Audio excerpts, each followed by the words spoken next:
Marami tutuksi lasing na makakaya gabi sa ating tunay na manipuli tunay na yang akibat di masa depan mani. Marami ay na social media atau kimatik marami tulong si viral ko. Yung matuso yang mungay yang sensitive o ito. Facebook ta hay video do yung na namin na recommendation na masama expose na ni habi sensitive o yung bagi adun ba notice na po kung marami siya. Adun na saan na yung kumatambali sa ato sinado police personnel sinado na ato kimatik tamtina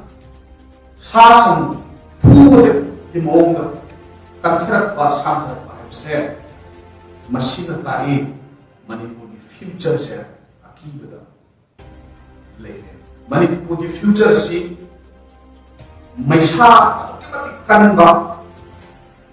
को मन दले रहा है कि akibat से Manipur के जो Congress committee एक कोई करने का ना Manipur ले दिबा सागर की खुनाई Manipur ले दिबा युद्ध में आम नशी नरवा मदिति कोनर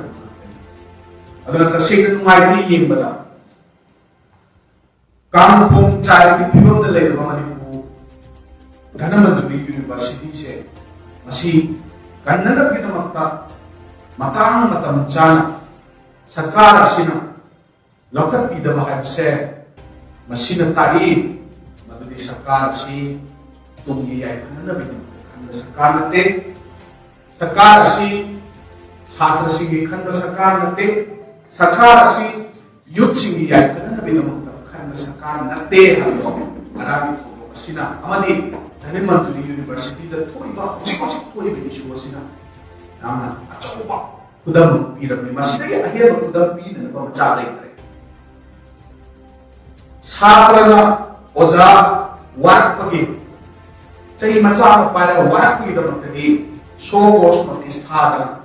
स्कूल की रिकॉग्निशन कब करिया तू तो गनी है ना political की बाउ यावना victimized to be bagway after the mama की बलेगा अदबो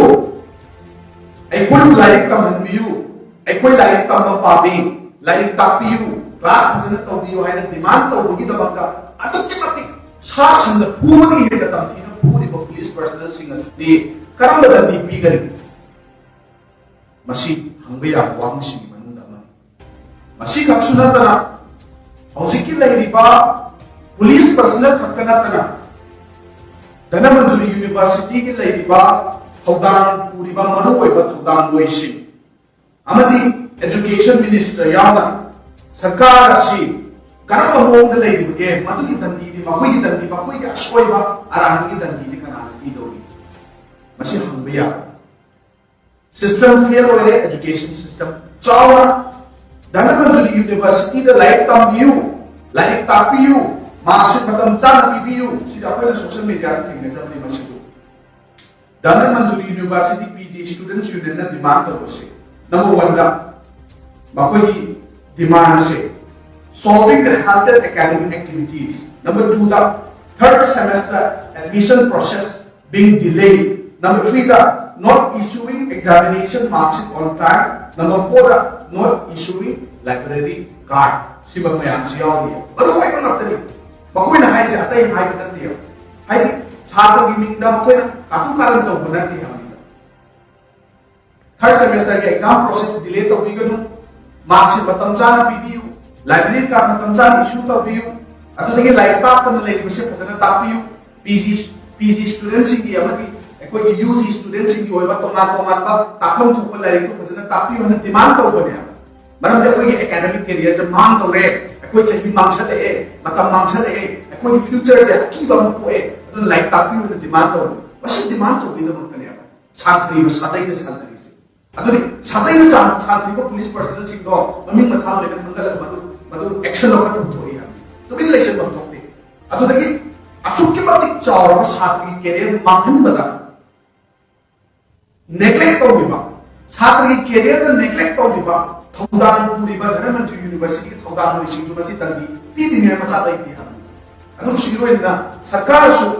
नाहन सोल्व तो बिया प्रॉब्लम अछि तौरिबा तरिगिनो atau isu tadi thugre action apa thugre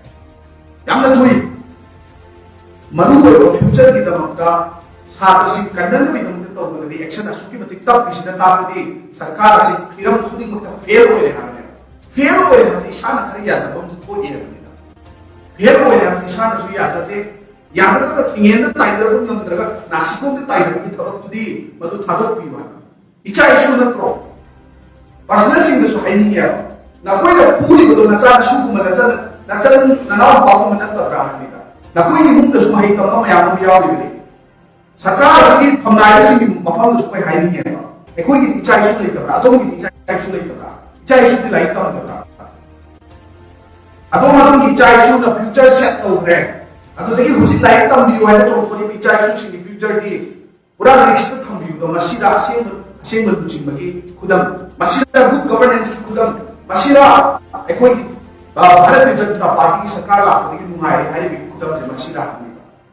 sakar lokhan sadai na kanba sakar di demand like tambi ha ko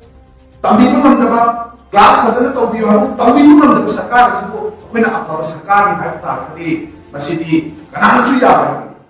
ado sakar ki kunai masid tu mi lai se no thokte Manipur like Naham it is a very serious matter. Full negligence of student society, full negligence of the youth of all the people of Manipur. Negligence of our government has said, Masih aku itu mina lagi sedekah, hamu hari ini atau dia lagi cuma berani kan. Atau mereka kopiro, acuma demand kita makta, asing bagi kita makta pun demand atau kibam topte. Ekoi right to the right to education haina ekoi the peer base masih hak ya koi phangna kai dong tu bin election ma thokte ado masih Manipur Pradesh Youth Congress Committee na sungarami ko mo to condemn tawi strictly ekoi condemn tawi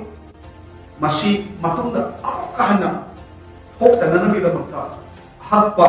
mideng chambiyo haina so koi mari lei ko committee da mari lei ba mafam sing na koi na masih appeal to judi aduga sarkar ki asoi base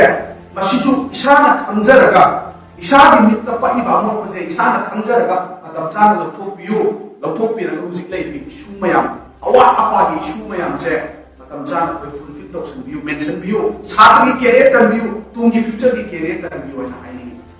youth are future pillar youth singa ko tungi youth re le na law to na yaroi practical way su pato view ai so ko na apne to